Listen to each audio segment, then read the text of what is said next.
You're listening to The Photography Pod, a show for both working professionals and enthusiast photographers alike. And here's your hosts, Steve Vaughan and Nick Church.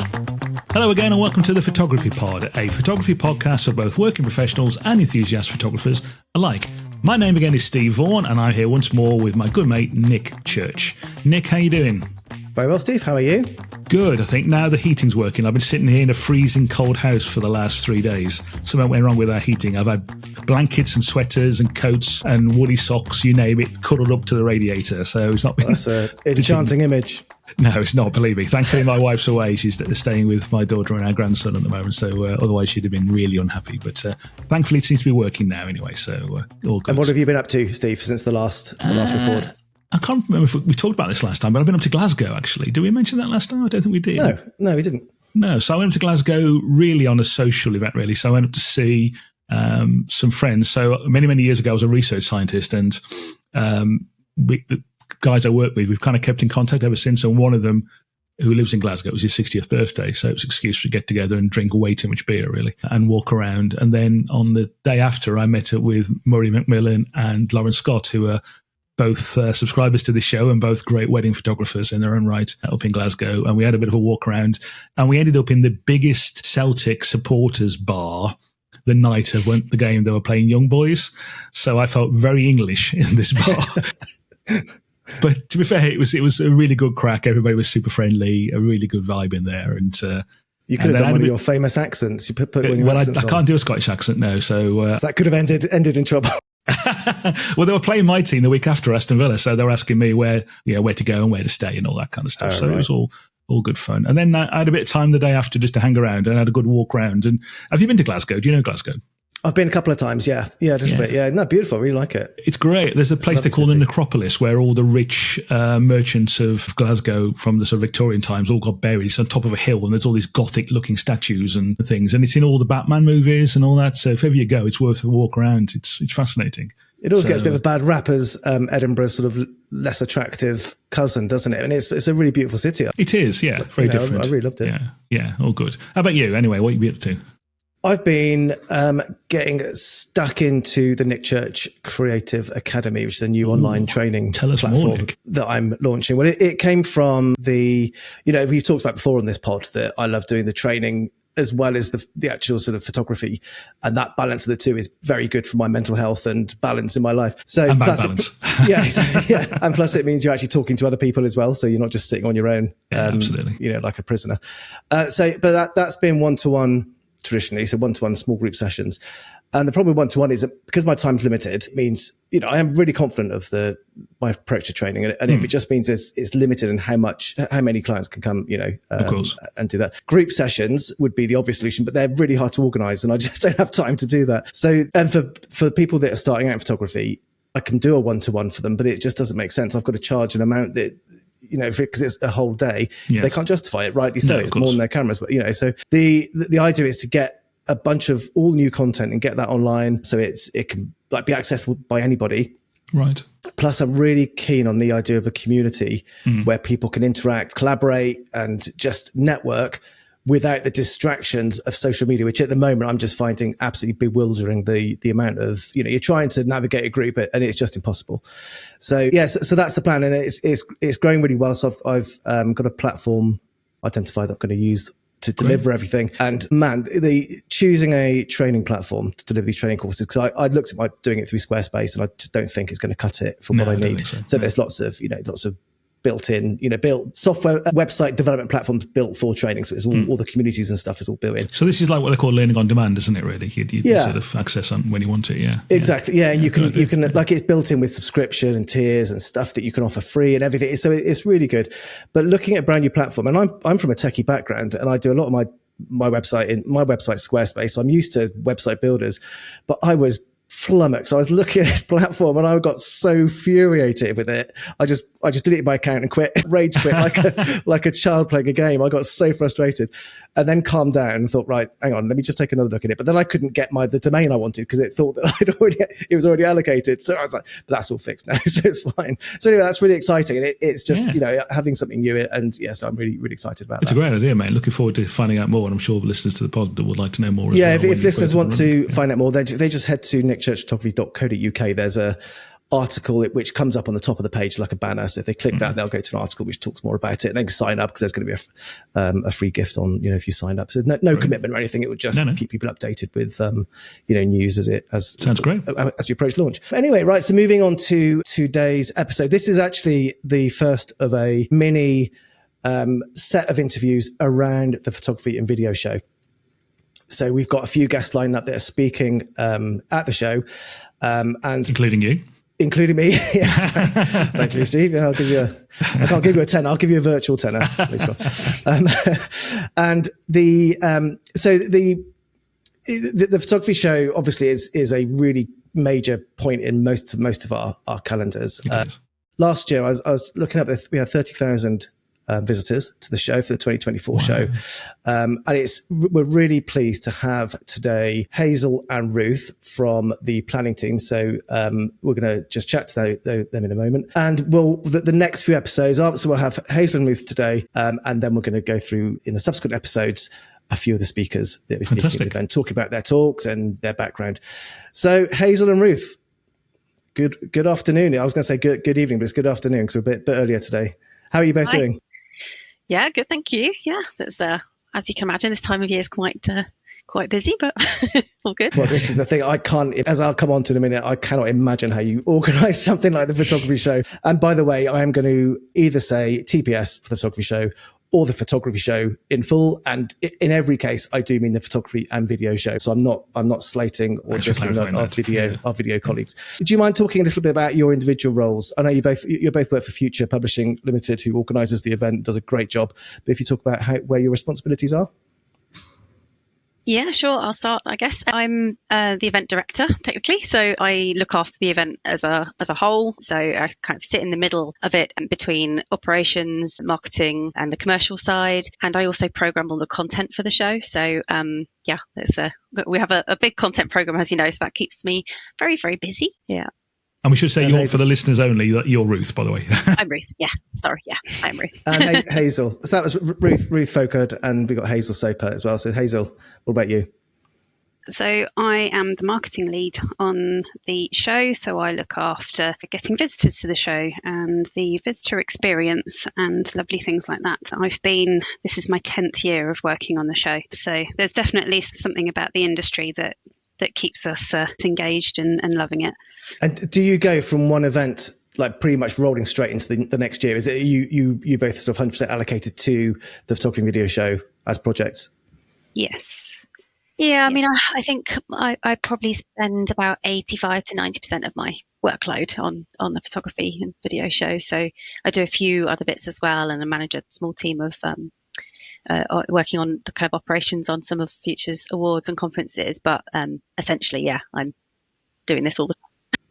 So Steve and I were chatting not long ago about just trying to organise. I was trying to organise a night out with a group of friends in a WhatsApp group. And we're looking at basically a 6-month lead time to try and find a date we can all do. So it made us think, Steve and I were saying, what it must it be like to run something like the photography show? It must be horrific. What sort of things goes it? How complicated is it to do that? Have you got a huge team you're working with to organise everything? No, I mean it's really quite a small team. There's me, Hazel. We have some kind of part-time marketing support as well, don't we, Hazel? And we have Richard, who does all of the commercial side, so he's doing all of the stand sales and sponsorship and stuff as well. And then my colleague Danielle helps out a bit sort of from December onwards, helping out on all of the kind of my side of things. And then we've got a freelance operations manager who works. She obviously does other shows as well because she's freelance, but she's kind of, I guess, solidly on the show about 5 or 6 months, would you say, Hazel? Something like that. Mm-hmm. Yeah. But yeah, so quite a small team, really. Yeah, that is much smaller than I imagined. Yeah. And then there's our boss, Johnny, as well, who, He doesn't do anything. No, that's what, don't tell me that. you were both saying before we started recording that was the case. They didn't, by the way. I'm just joking about that. We're only kidding, Johnny. Yeah, we're only kidding. So, in terms of the show as from a business point of view, where does the majority income come from? Is it the exhibitor spaces where that comes from?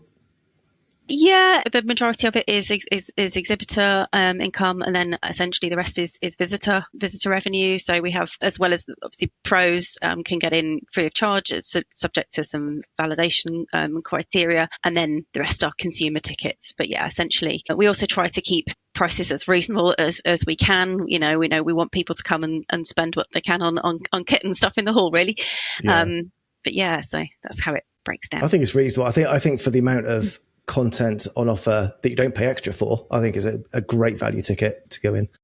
I was going to say, actually, because my background is in, before getting into photography, I was in B2B sales, and I did lots of exhibitions in very sort of technical fields like scientific equipment or lab equipment. And those seem to have died now. Nobody seems to go to them anymore. It seems that your event seems to go from strength to strength. So what is that? Is it because it's as a consumer element as well? Or of course you guys are very good, of course. What do you attribute? What do you attribute to the success of the show to, and its longevity? Blood, sweat, and tears. I'd say. I'm sure. I think there's a lot to be said for being passionate about what you do from our point of view. But it's a great industry to work with. Everybody, there's the element of competition, of course, but generally everybody is aiming for the same thing, and that's to keep photography and video out there, really. So Totally. There's the consumer element. Obviously that can go up and down dependent on which side of bed the consumer gets out of, or what's going on with interest rates and everything else. And then the professionals tend to be slightly more reliable. That's an awful thing to say, isn't it? But because this is their bread and butter. So, but I think we've got that. We have direct sale. Our exhibitors can sell directly. They can sell through the retailers at the show. And if you look at the likes of Folkard, for example, which is sadly been shut down after many, many years, part of the problem there was the expense for the exhibitors and the fact that they couldn't make the sales on the show floor. So bizarre. Is it being that? It's always a tough choice, that, isn't it? Because if you're not generating profit, then and you don't go, then you're also losing the presence, and then it starts to sort of, does it show weakness in the brand, or the brand's in trouble, or anything like that? So yeah, it's very difficult. Are you oversubscribed from exhibitors, or do you manage to get everybody that wants to attend a place? I mean, if anybody who wasn't signed up still wants to come, I'm sure we will find them a space. We can sneak you in somewhere. But it's looking pretty full at the moment. I think we're at last count. I think we're currently 34 more exhibitors than we were when we went on site in 2024. So it's looking really, really good, and the floor plan's looking really, really full. But we'll find a way somehow if somebody else wants to. But generally, we managed to get everybody that wants to be there. We managed to squeeze them a place. Yeah. But I think it's just, as I think Hazel, sort of adding to what Hazel was saying, it's just kind of testament to it being a creative industry. Really, everybody's really passionate about photography. I think if you're, I don't know, these sort of B2B shows, I think if your job is making cardboard boxes, then you're not going to be as passionate about going to a show about cardboard, whereas, everyone's really into the making, stunning images, really, aren't they? That's what people have you got, want to Ruth? do. What have you got against cardboard as a nothing at all. Nothing at all. I know, I know what you mean. It's a pleasure to work on this show, and I'm glad I don't work in cardboard or concrete or something. I think that's an important point. I think also, as Nick was saying, the photography industry is quite a lonely job, really. And from our perspective as working photographers, it's something to coalesce around. We'll meet up and we'll have a catch up at the TPS, and I'll see you on this stand, and I think from our point of view, you absolutely give us that sort of focal point, if you pardon the pun, for working and creative photographers and videographers, for that matter, to coalesce around, really. So yeah, I think that those B2B type shows, which I've done, in my previous career, a number of those, I think the reason there's a different vibe there is just much more competitive and cutthroat, and it's because a lot of the attendees are working for companies that are competitors with those that are exhibiting or trying to get information, or if they're interacting with other attendees, there's kind of that undertone of competitiveness. And I think in photography there's not, because I'm not competing with Canon or Light Blue software or anything like that, because I'm a photographer, and all photographers we got lots of small businesses and there's market for everybody. And I think that does generate a lot more of a collaborative. There's elements where it isn't, but I think in the main it's pretty collaborative. Yeah, I totally agree. And in fact, not a topic which brings together the whole photographic community like no other topic seems to be where the photography show is going to be hosted. So, so last year when it was announced it was in Excel, I know there was a mixed bag of opinion on that. What generated the move from the NEC to Excel in London? Well, I mean, firstly, we should probably say that it is going back to the NEC next year. So, the plan is alternating. We love the NEC. It's great, a central venue, big, right in the middle of the country. It's brilliant. But we know that there's a pool of a real pool of creatives in London and the South East, particularly on the pro side as well, and content creators, which is also, a direction we're expanding into. Yeah. And we just didn't, looking at the data that we've got and things like that, we know that we weren't getting as many of them up to the Midlands show as we felt that we should be. There's always a drive to get new visitors as well as our kind of stalwarts. Some of them we even recognise year to year. But so we're always looking for new visitors and to bring our exhibitors new blood as well, new customers. So yeah, that really it was a question of bringing the show to that audience, having tried for a number of years to try and bring some more of that audience to the show. I think there is a bit of a M25 bubble sometimes as well, right. Yeah. And even though, obviously we did get people up out of London and the South East, it's, there's equally lots of people that felt it was a bit too far to travel. I'm sure there's lots, we know there's people who are saying, oh, I don't want to go to London, it's too far. But, for every one of those, there's someone saying, I'm in London and Birmingham was too far, or I'm in Kent, or whatever. And a Londoner now won't have to get their passport renewed or get some foreign currency. Yeah, sure. In planning planning a train to get there, it's from Bristol. It's probably quicker to get a train to XL than it is to drive to the NEC Park and then walk the 20 minutes to get to the thing. Sure. So yeah, I mean, difference. You're straight into Paddington right from Bristol, I guess, and then on the Elizabeth line, we wouldn't have actually. The Elizabeth line is great. It goes straight into XL, which is fab. So that was as soon as we probably wouldn't have done it had that not opened up, to be quite honest. Right. But yeah, no, it's definitely really easy transport wise now, for sure. So have you had any horror stories from previous either planning show or on the actual show? What's the thing that you wake up in a cold sweat about? Well, and then we failed to catch up to plan before the podcast. They're not really. Obviously, there are some behind the scenes things that go on, and I don't think we should publicise some of them because I think they're not that bad, but it doesn't paint a very good picture. But I do remember one of our speakers sending us a picture. I think he put it on social media as well. It's got you might know him, Nick, Rick Bronx.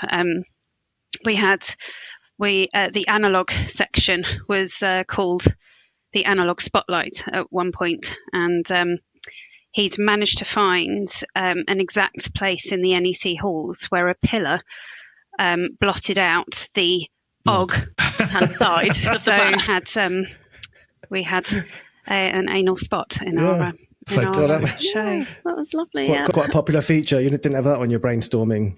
No. I think of lots of things in my B2B life. Like I remember doing an exhibition once in New Orleans way before Katrina, and the people running the exhibition stand were playing poker on the table. So they got people walking on the stand, looking at their products, and the sales guys were playing poker and ignoring them. I'd have fired them all on the spot if I'd have been their boss.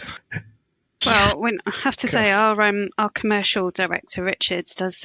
We do some kind of training things, and obviously the Canons and the Nikons of the world know exactly what they're doing at these shows. Yeah. But we do always make a point of saying, if you don't engage with people, you won't make sales. Yeah. And Richard will actually go round and say to people, great. You're looking at your phone. Yeah. He loves a bit of teacher. But we were exhibiting at something together, and I took some photos of Hazel and Richard specifically doing things that you're not supposed, like deliberately doing things that you're not supposed to do on an exhibition stand, so we could include the pictures in the presentation to exhibitors. Rather than shaving somebody, poor random person, they just have eating, picking your nose, looking at your phone, all that sort of stuff. But it is quite hard. Every show I go to. I mean, I guess towards having done these things before in an exhibiting sense, that by the end of the show, you're pretty done in, and it's quite hard to keep sort of active and interested. But as you say, that to not interact with somebody coming to the stand is potentially a sale walking away, and that's criminal from a business point of view. So. I do training for photographers on how to do wedding fairs, much smaller events than you're doing, but the principles apply really. And it's exactly that. Yeah.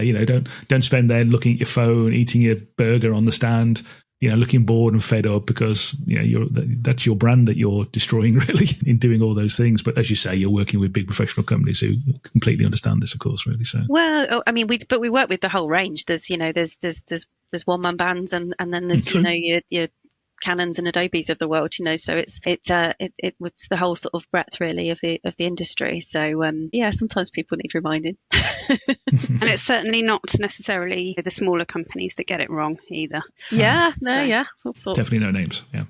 I suppose often a lot of the smaller companies, it might be a company director or somebody that's on the stand, or the senior management team that they're working, and he or she is then like directly going to benefit from any sale that comes past and they may get, whereas somebody as an employee perhaps won't so much.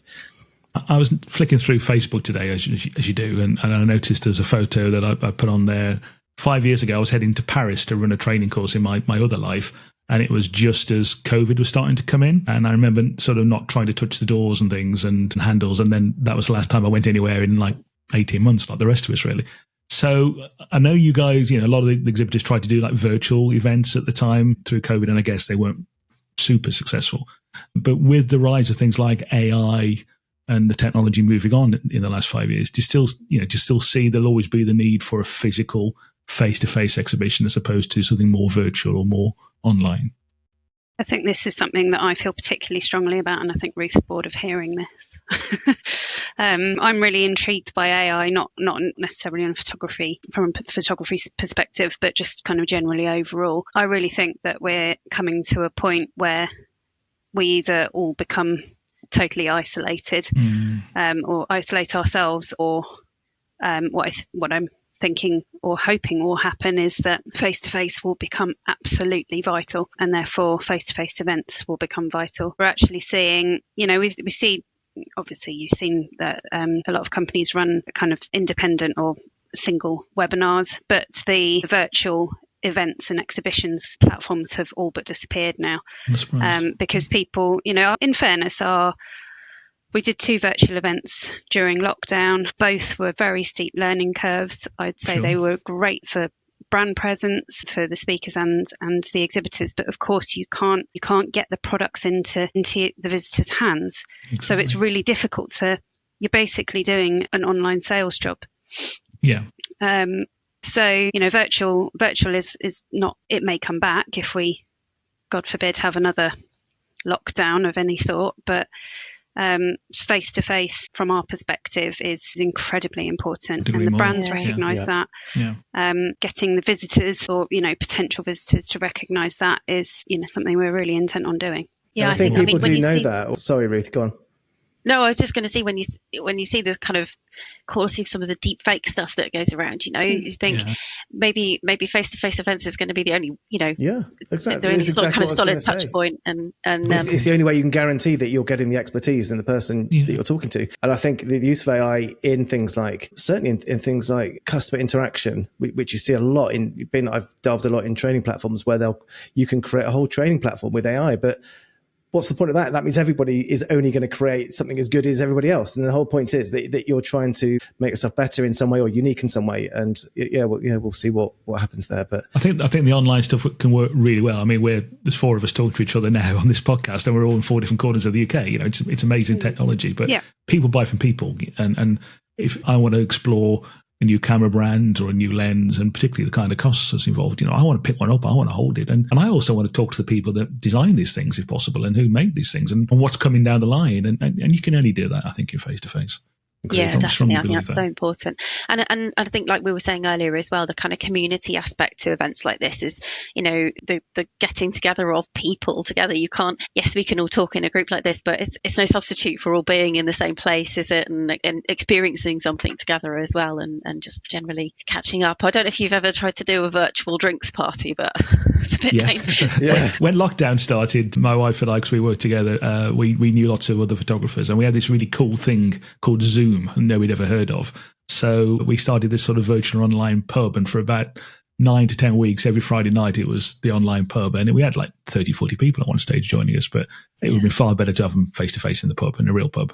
Yeah. It's fine. If I'm doing meetings with photography clients and they're online, they always take it in person. They're always pretty much hour and a half, but they're always about an hour. So it is just much more rapid, isn't it? And you don't sit and just let an environment sit for a bit and enjoy it. It's always right. Better say something because there's dead air otherwise, and you're just determined to say anything. I can imagine if I was a drink party online, it'd be the same thing. I'd just be necking my drinks. I wouldn't want to just sit there and chill for a bit. Yeah, I did drink a bit of beer on those calls, I have to say. Yeah, that's, I think we all did in lockdown. It's amazing to think it's 5 years ago nearly. Where's that time gone? Yeah. Thank God. I know. Yeah. I sadly left Hazel to the virtual events because I was I had a baby in the early lockdown one, and so I was like, okay, bye. Good timing. Events, guys. That's great timing, isn't it? A lot of time with your baby as well. That's being able to yes, yeah.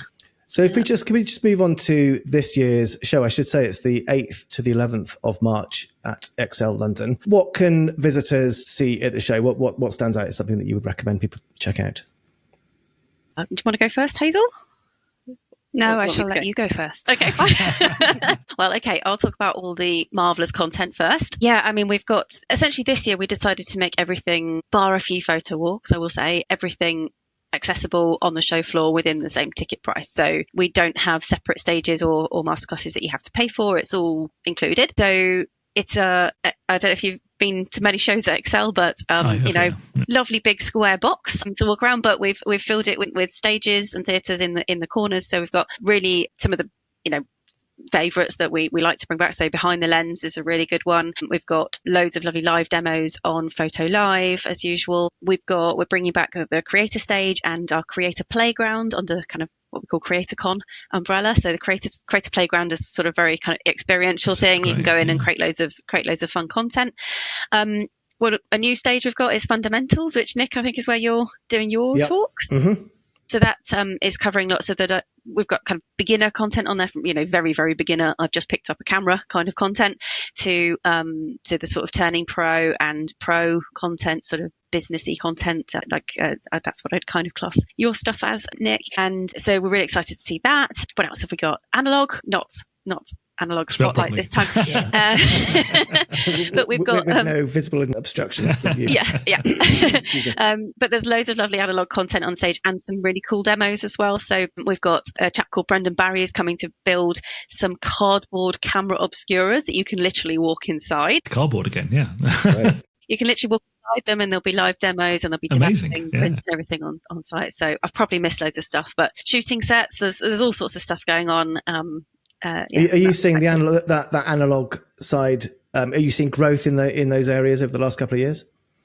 Yeah, definitely, and we think particularly in London it will be a big thing as well. Yeah, sure. I think there'll be a lot of that analog audience there, but yeah, definitely it's had a resurgence, and we're seeing, for example, Pentax back at the show for the first time in a few years. They've got a new analog, new film camera, there's a real community behind it as well. So yeah, I definitely see growth with that. I should probably also talk about the video side of things. We've got loads of the cool video content on the In Motion stage and loads of stuff going on. And then, as I said, some photo walks too, which I think it's nice because we're kind of, it's a very different environment outside Excel to what it was at the NEC. So there's a bit of different stuff to explore, really. Like by the Thames Barrier and those sorts of things.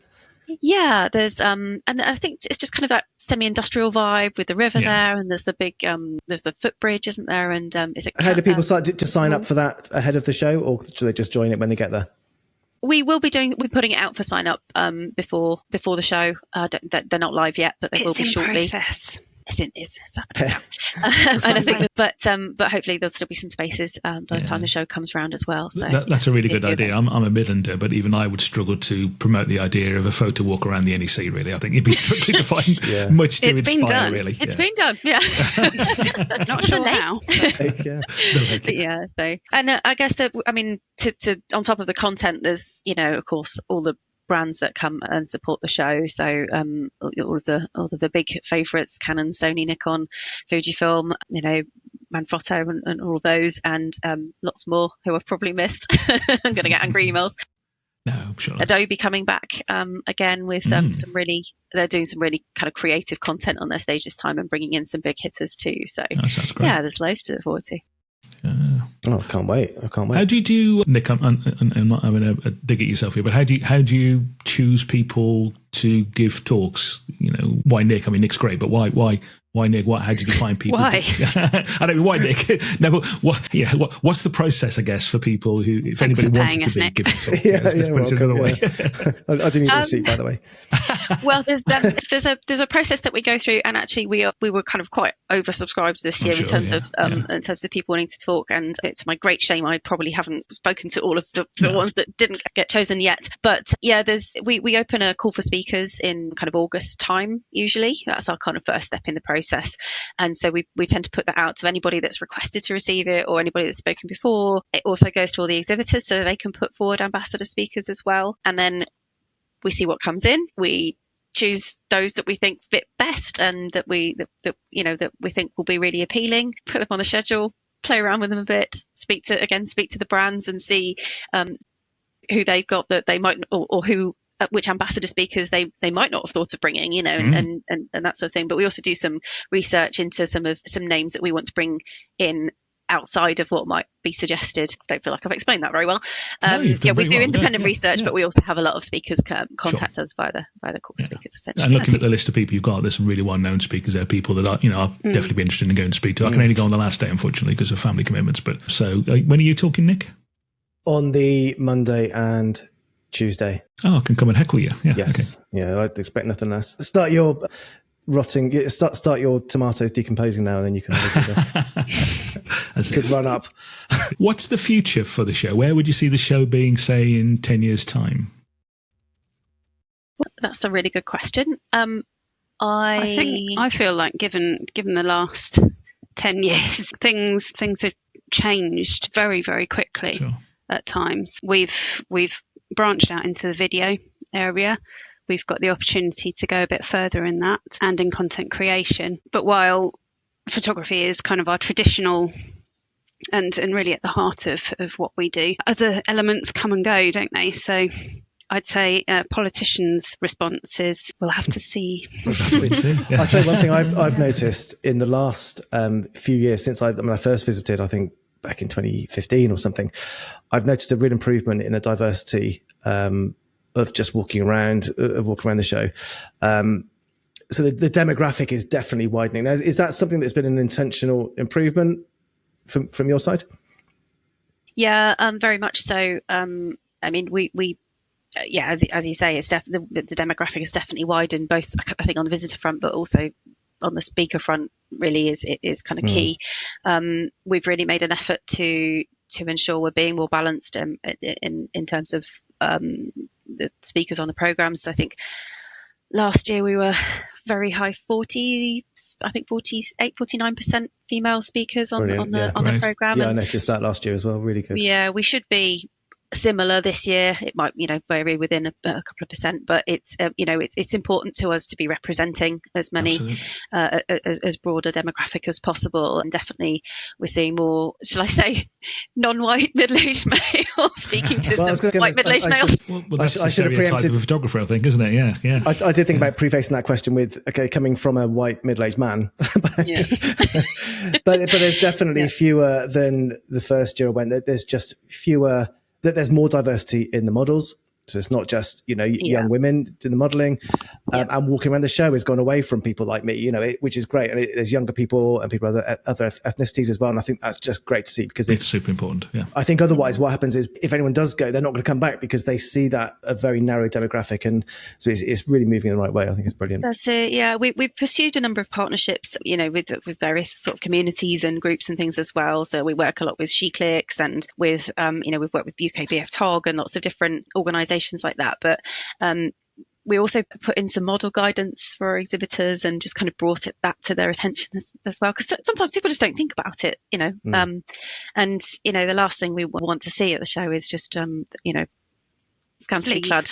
Yes, yeah. We don't want it to be sleazy. Yeah, well, I think that's right. I think that's the sort of the image of the camera club, 20 years ago was late and middle old men pointing their cameras at scantily clad women, really, and that's gone, thankfully, from the camera club world, and of course from professional events like yourself. So more power to what you've done there. Really, I think it's really important. Really. I think also expanding into content creation and more video as well brings a broader set of people too. So that I think helps, and also brings a younger demographic, which tends to be more diverse. So I think that's helpful too. So and the brands are very the brands are all very supportive of the younger demographic and us trying to bring younger people in. So I run a specific standalone campaign which to reach out to students to get them to come along. All right. And it's really nice. I've worked in a lot of B2B industries where sadly students are not welcome shows, but this is very different. The big brands do respect the fact that this is the next generation. That's right. That's going to buy their I think they've got more aware and more intelligent about thinking, but these are our customers of the future. They may not have the purchasing power right now to chuck 15 grand a kit, but they will be in five years, and that's going to be a much longer term investment for the for the brands to be able to talk properly to those people. And you've also got to look in the products they bring out. Look at Sony. How many vlogging cameras have they brought out in the last 2 years? That's where the future is. That's where the market's going, really. So yeah. It's been fascinating talking to both ladies. Is there anything that we haven't asked you that we should have asked you, or any key points that you'd like to get across that we've not managed to discuss up to now? I don't know. I can't think of anything off the top of my head, but just say we're really excited about the show, and we know that we're lucky to work on it as well, because it's such a fun show to work on. And that comes across, actually. It feels fun. It really does. Though. I've been to some wastewater exhibitions in Telford. Tumbleweed blowing through the aisles. Better than wastewater. True. The whole event always feels it's got a hum about it. There's always a queue of people trying to get the best deals and things, of course. And it's it's something. And from our point of view, it's always a good place to meet up and hang up and go have a beer or two afterwards. So. Long may certainly continue, very ladies. Lucky that it's a very visual industry, so we get to make it look pretty. And I just, as the one driving the visitor side of things, could I just remind everyone that pro photographers get in free? I know we mentioned it earlier. You just need to apply for a pass to get in as pro or trade. We do have a criteria that we follow to assess your qualification for that. And it's very reasonable. I've done mine, and it's just website, proof you're insured, and proof that you've got a company listing, and that's it's not a big deal really for any business really. Yeah, and then consumer tickets are on sale. There's plenty of discounts out there. Discounts at the moment are kind of a single day ticket for $14.95. Pretty good. But make sure you get your tickets before you come to the show, because everybody is required to pay the on-site prices as of Friday the 7th. So just be mindful that's worth knowing. And what's the on-site price going to be? It's £24 for a standard adult entry. You heard it first, dear listener. Professionals as well. Yeah. Oh yeah, good point. Oh, and there is something else that I haven't mentioned, and that is Saturday the 8th of March, the first day of our show, is actually International Women's Day as well. So we are going big on female speakers, and so if you're female and you want to come and celebrate, not looking at you two, you want to come and celebrate your fellow female photographers, or if you're male and you want to come and support female photographers and creatives and video makers and so on, then please do come along on the Saturday.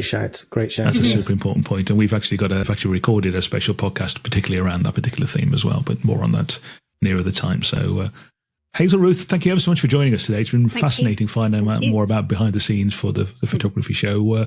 Nick and I will probably have another 5 minutes chat on a few things, but please hang around and please chip in as you see fit as well. Once again, thank you so much for being with us today. Really appreciate it.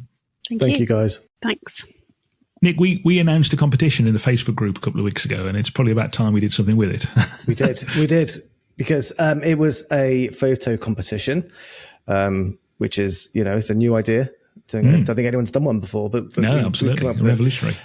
But we did do one on the theme of winter, and we had some fantastic pictures. I'm gonna share share these pictures.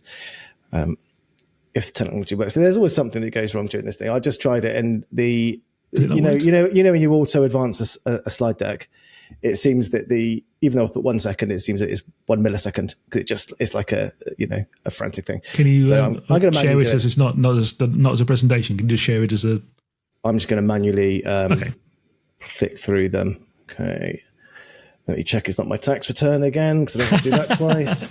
Yes, ladies, Nick actually did share his tax return on a call. Yeah, I think it's legal. Yeah. Yeah. I didn't get any complaints from HMRC about that. So, I mean, I don't know if that. Yeah, we can see it. Yeah, so it's Northern Lights one from Fiona. Yeah. So we've got a lovely one here. Now we've got our own sort of favourites on here, and but they're all fantastic. So this was one that you really liked, Steve. I did, yeah, only because I've never seen the Northern Lights. We had a holiday in Orkney last year, and everybody in the UK was seeing the Northern Lights at that time, apart from us. Would you believe? So I've never seen them. It's actually quite hard. I've not. This is not from experience, but I know it's quite challenging to capture Northern Lights, because you'd have thought that just a tripod and just a slow exposure, but then you don't get those ribbony type, those sort of curtains in shot. They just blurs it all out. But this is fantastic. I love that one. These ones from so that one's from Fiona Mack. Dale Stevens has sent in a couple very street oriented photography shots. So I love this one. That's in Oxford. Yeah, I think that's great. Yeah. I'm just guessing it's winter. It was taken in winter. But we said that you don't have to be too tight to the theme. And I think the inclusion of this one sort of backs that up. That we're not too strict on whether it. I think that's brilliant. There's another one. This is from Helen Parkinson. We got a free from Helen. Just love the tones in this one. Helen did one of my courses. Beautiful tones on that, aren't they? Yeah. So she loves traveling and going on Arctic cruises. And on Antarctic cruises, and so she did my course because she wanted to be able to take some lovely photos, and she's done a really good job. Christian Walter, I love that. That's some great timing in that shot and getting exposure right. And again, so I know Christian well. He's an associate of mine, a long time friend in Switzerland. I think he took that with his phone. Oh, it's a phone photo. Yeah, it's fantastic, isn't it? That's great. There's another one from Helen. So that's a lovely one as well. Another one from Dale. So another street. That's an interesting character. Just go back to the photo a second. When I saw that photo, you don't remind me of what was the doctor's name? The mass murderer up in Stockport or somewhere. Can you see it? Can you see what I mean? Yeah. I can see what you mean now. Yeah. I can't remember his name now. Yeah. Anyway, sure it wasn't him. Yeah. Oh gosh, so it's a great photo though. Yeah. Shipman. Harold Shipman. Thank you. Yeah. Sorry, Dale. Dale's a mate as well, so you might mind me saying that. And this person might be a friend of his, and we're not at all suggesting that he pals with serial killers. Although if he is, then everyone needs a friend. Wow, look at that. Right, so that's a lovely one. That I do apologise for that bit there. The added graphic. That's just a vertical portrait. That's PowerPoint. Put that in. You thought that's what I would want to have. That's AI for you. That's great. That is. Yeah. Yeah. Love that one. Yeah. Wow, love this one from Helen as well. This one really reminds me of a guy called Herbert Ponting that did all the photography in the Antarctic exploration. All right. So like the Discovery and the Terra Nova expedition where Scott got to the Antarctic South Pole and didn't make it back.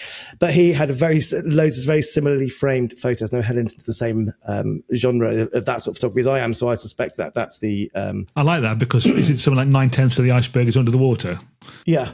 So that kind of gives that image, doesn't it, really? That's like just that's right. The tip of the iceberg, to use the pun. Yeah, quite, yeah. And what was the one, wasn't the one we've missed, wasn't there one on the canal or something?